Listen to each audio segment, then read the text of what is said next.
wanda ya shiga siyasa dole ya yadda a soke shi. Inda ka ce shugabanci kake so to ka yadda mutum ya soke ka yadda a ga aibi, ka yadda a faɗi aibinka, shine shugabanci. Duk wanda ya shiga siyasa to dole ya hankuri da kwaramniyar siyasa. Siyasa cike take da ba maganin Tattaunawa, Allah ji ganshi, da aka ga ya taso yana da haiba, yana son ci gaba, sai aka jingina mishi cewa ya yi satan kuɗin jangali wanda aka kulle shi, amma daga baya duk siyasa ce. Saboda haka abinda siyasa ta gada kenan, ma namu yanzu ya yi sauki akan da.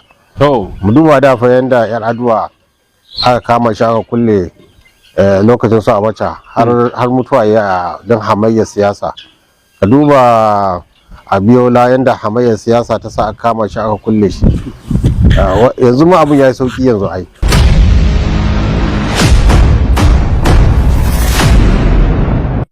Ya Sheikh, assalamu alaikum wa rahmatullahi wa barakatuh. Wa alaikum assalam wa rahmatullahi ta'ala wa barakatuh.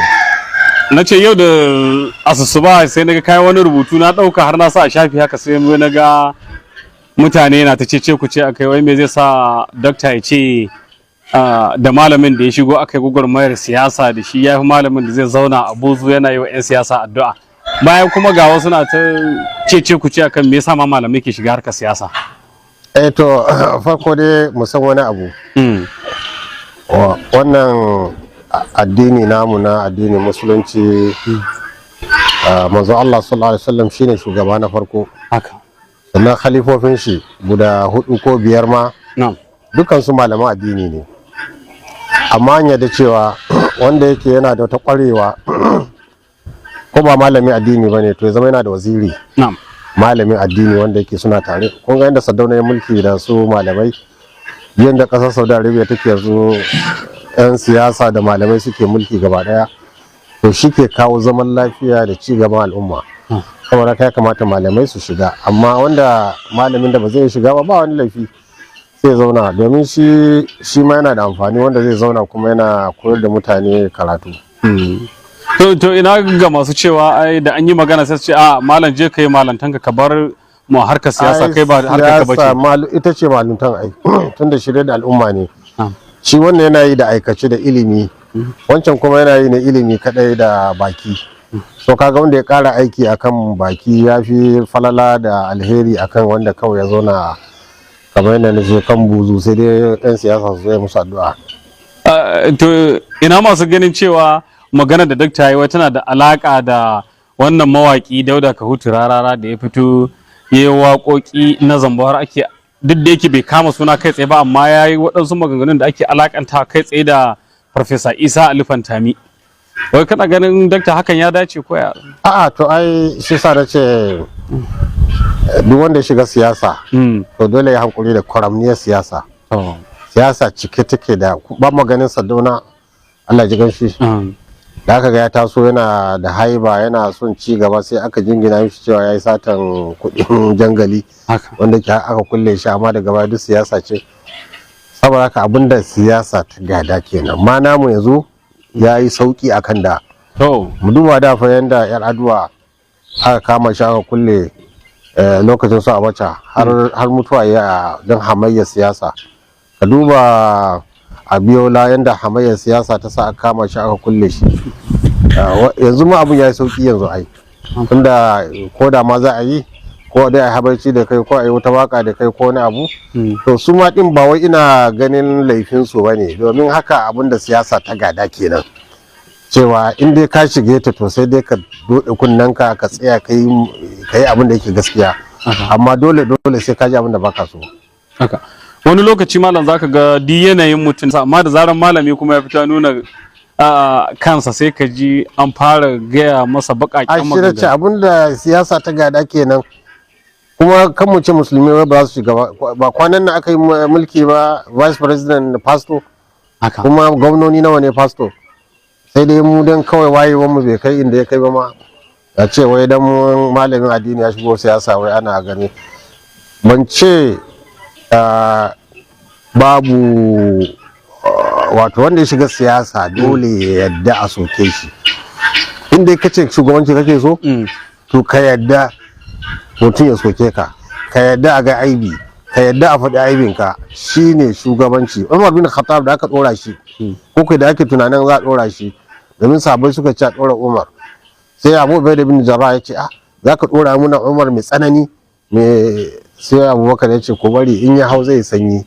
Nan abin da yake ƙoƙarin nunawa, kaga da ake so a ɗora shi mulki, wani ya san akwai wani yanayi na shi ko sifar shi da bata dace da mulki ba, shi ne tsanani. Don mai tsanani ba son sha mulki. Kun san Allah ke gaya manzo Allah, walau kunta faddan galidal qalbi la fadu min hawlika, da ka tsanani mai kausin zuciya mai tsanani da ma sabon sun gudu sun baka. Ba son shugaba mai irin wannan tsananin. To da haka suka ga kamar Umar na da wannan tsanani, suka faɗa ashe dan faɗan aibin wanda ke neman shugabanci ba wani aibi bane. Na ɗaya, in yana da aibi ya gyara aibin shi ya bari, in bai da shi kuma ya zama kafara gare shi. Domin in mutane sun abarce ka da aibin da baka da shi ma me yasa ma zaka damu?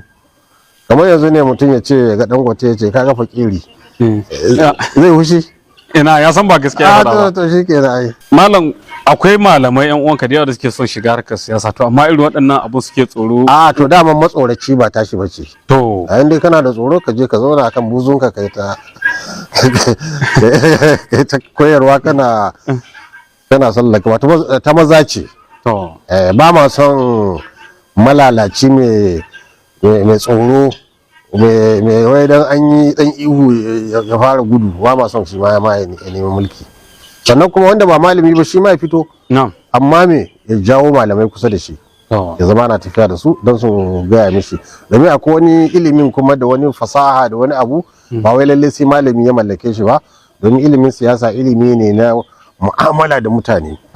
To mun ga kamar sahabbai Ali bin Muawiya bin Abi Sufyan ya iya siyasa kwarai da gaske, amma ilimin shi bai kai sauran malamai ba, sai jawo sahabbai malamai masu ilimi. To a ƙarshe malam, me zaka ce ga waɗanda suke sukan malaman addini da sun fito sun nuna sha'awar? Wannan kuskure suke, babban kuskure. Kuma muna kwaɗaitar da malaman addini su shigo. Ita siyasa tana da martaba. Wani zai shiga siyasa a zaɓe shi, wani zai shiga siyasar lurar da mutane wa ya kamata a zaɓa, wani kuma zai zama yana da fati. Abinda kawai ba maso shine kungiyar addini ta shiga siyasa. Kamar yanzu ka ce jama'atu nasr islam ta shiga siyasa, jama'atu izalatul bid'a ta shiga siyasa, fitiyan su shiga siyasa. Kungiyar addini ba maso ta shiga addini, ta tsaya ta kare haƙƙin addini. Amma ɗaiɗaikun su, dan kana izala, malamin izala, fito ka shiga siyasa. Dan kana malamin fitiyan, shigo ka shiga siyasa, amma ba da sunan kungiyar ka ba. Ina fata mutane za su fahimci wannan abu. Kungiyoyin addini su tsaya kan addinin su, amma malaman addini su fito tsondom su shiga cikin siyasa nan, su ga an yi adalci, an yi ma mutane adalci, an tsaya akan gaskiya. Kasashe biyu, Saudi Arabia da Iran, dukkan su malamai ke juyar da mulki. Saudi Arabia mulkin da malamai ake yin shi. Iran din malaman ne ma ke mulkin. Saboda haka babu wani matsala. Duka misali ne guda biyu wanda za mu iya koyi da shi mu gani. Muna godiya kwarai dakta da bamu wannan dama. To Allah ya taimaka. Amin. Assalamu alaikum. Wa alaikum assalam.